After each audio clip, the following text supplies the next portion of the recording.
Hi everyone, in this video we are going to be making some faux leather and faux cork mixed earrings. These double circles are going to link together and they will hang off of this hook. And in case you missed the other video, these are, I'm going to call them leftover pieces maybe, from these really cute hoop earrings that we made. These were circles that were cut out of this, and when I saw that, I thought, oh my gosh, I'm going to use those for another project. And I did just a couple more earrings the same size as this, or circles I should say, and that's how I came up with these components right here. So you might just make sure you check out that other video. I'll link to it in the description below.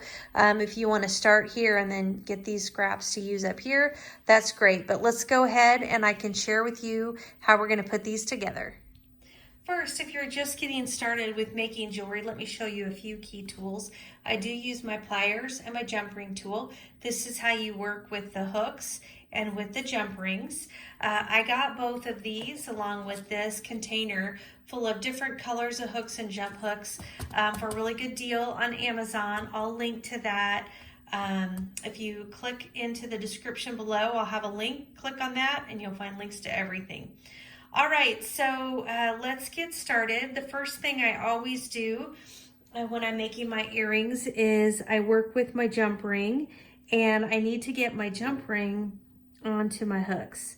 So I just, with my pliers, I hold this jump ring so that the opening is right in the middle, and then I put the jump ring into the slit and then just push back. So you're opening it not side to side, but front to back. That's important because that's going to let us close the jump ring without really changing the shape of it. It'll just make it close up really nicely. Really, you shouldn't be able to notice that that jump ring's been open. Otherwise, there's a good chance you're going to lose pieces of your earring. All right, so then I'm going to do the other one. For the other hook, I'm going to open up another jump ring. And where's my other hook? Here it is. Put my other hook on here, and then I need to close that up. Oops, oops, oops. Okay, so I'm just gonna set those over here to the side. Now the next thing I need to do is I need to connect my circles. And so you'll wanna look at your pieces and kind of decide what you want the top and the bottom to be. And for me, like if this would have been here, the same colors are very close to each other. So I'm deciding I would rather have my natural color in between these two and then these colors up top. And I think I'll do the same thing over here, is kind of find the space that has the most natural color on it. Then what I'm gonna do, even though I know I'm gonna hang it like this, I'm actually going to fold it over. So still, remember it's gonna be like this, but to punch it, I'm gonna do this. And this is gonna help me, I'm gonna grab my puncher. Oh, this is another tool I'll link up. This is my leather punch, and I love my leather punch. So this is what I will come in here and kind of find if I think, well, kind of right in that middle is where I'm gonna punch this.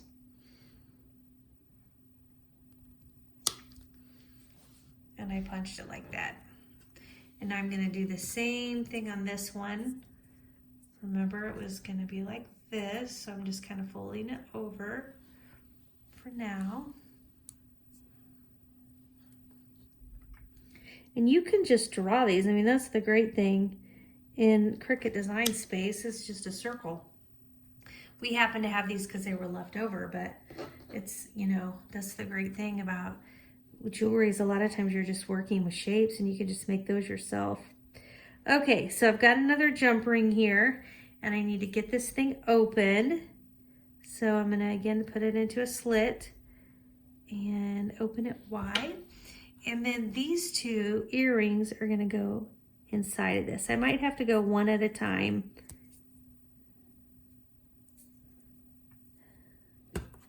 I could open it wider, but I don't really want to do that.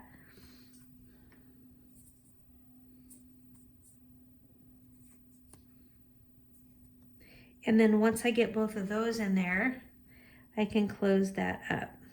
Because remember, the hook's not going into this one. This is the one that's closing the two together. And I do want to point out, see how that's kind of a little bit of an open space?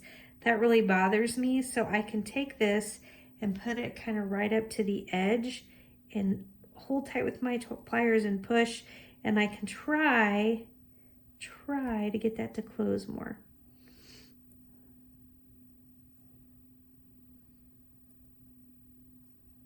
I know I'm kind of crazy about my jump rings. Can't help it. I never want them to fall apart and have my earrings fall off. Okay, so this just shows you these two linked together, right? Now I need to do the other one. I've already punched that, so I need to grab my jump ring. Now you can use smaller jump rings. It kind of depends on how tight you want those two pieces together. If you kind of want them to dangle a little bit more, you know, you might want a little bigger. I think this is a little bigger. There's definitely, this is a, I think this one is a 6 mm. There's a 4 mm. That's a little bit smaller. That would be another option.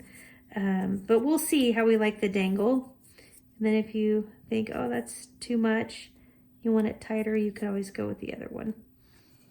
Okay, so again, they look like they're wrong, but once they're standing straight up, they'll be all facing the right side. Okay, so now there's that one. All right, so now I need to punch the top because that's where the earring will hang from. So this is where you really want to make sure you have them even, right? Like,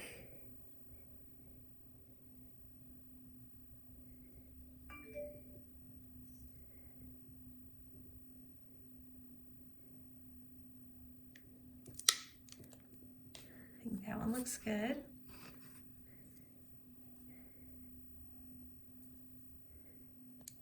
I'm just trying to look at this one and then come right across from that. It's hard to eyeball it sometimes. Okay, I think I got it. I don't think I've ever cut the hole where it's like really off center. As long as you are really trying to eyeball it, it should work just fine. Okay, so now I can put this top piece into my other jump ring like this, and then my hook can face backward. Oh shoot, I lost my jump ring. I hate it when that happens. Okay, lost hold of my jump ring. Actually, I like to hold it from this side. Okay, so there's that. And we make sure the hook faces backwards. And then now we're ready to close the jump ring. Come on. Okay. And there it is. That is just darling. Oh my gosh, I think it's so cute. Okay, let's get this last one opened up. If you're finding anything helpful in the video today, I'd really appreciate it if you would just take a second and tap that like button for me. If you think you'd be interested in more videos like this, I regularly do post DIY videos. Lately, a lot of them are about DIY earrings. But I'd love it if you'd subscribe, and if you tap that bell button, then you'll get notified anytime I'm posting anything new. Okay, and then that's that second one. I've got it all put together too. I should point out, on the back, they're black. On both the cork and the back of my faux leather, they were kind of a knit material, and I just ironed on black vinyl. You can see that in my other video where I got these holes from, that I'm going to link below. You can see me ironing those on. If you haven't ever done that, you can see how that works.